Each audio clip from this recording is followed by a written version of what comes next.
So tuli wano n'abaana abasinga mubalaba mu ghetto ne mulowooza babbi bayaaye byonna byonna bye mubayita naye abaana bano balonda ensawo ya Mbazira Tone ne bagireeta. Ensawo eyo yiri wali, ensawo erimu ebintu ebisuka miliyoni 2 naye bagireese ate nga mu kugireeta tebalina na kyebaga nti tuleese tuweeyo kino. So baana balungi nnyo.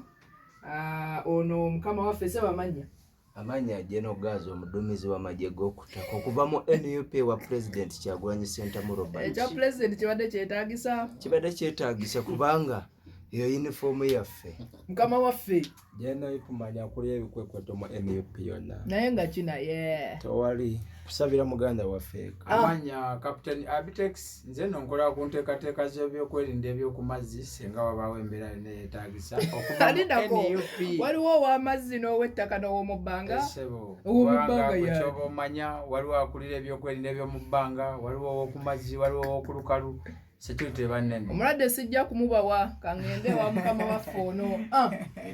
Amanya Commander Shoot Wolfolia 011 Ghetto King era nga tuze wano okuwa muganda waffe munnaffe twawamu tulebe Masaka nga tuze okukwata ebintu ebitali byaffe ebibye tubimuddize kuboko gwe mutima gwe tulina tetutwala kitali kyaffe. President bwebale nnyo tutereeza abantu bwe balaba omuvubuka nga gwe of course akaviiri wali wonna akangwe wenkali balabira ddala omubaaya ayinza okuba nga anyakula ebintu n'ayitamu wali naye ekintu kino mwakikoze waliwo yabagambye mubizze oba just mutima gwammwe? Tewali yatugambye era teri abadde amanyi tubirina naye ng'omutima gwe tulina n'okkulira mu ghetto n'embeera gye tuyiseemu ne bannaffe nga tugenda ne tusoma n'ojja bye wasomye n'otubuza banno n'obibagamba tutambuza kasoli ne tutambuza ku menvu tuva mu ndeba ne tusituka kati ne tusobola nga ate ne twegatta ne kusitula y'omukulembeze naye n'atuyigiriza bingi tusobola okuba nga tulina ebintu ebirala bitukola era nze omuntu abanda ababulabe bw'ati ansubiriza mu bingi ate kyessiri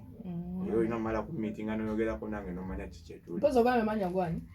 Nze Commander Shoot Wolfolia 011 Ghetto King Uganda. Okay, beba abaana bazeko ewa Tone kumuwa bintu bye mutima gw'amaanyi nnyo. Tulowooza nti ba Second Jesus abali eyabajajinga abaana ba ghetto ndowooza kuno kubeera ekyokuyiga.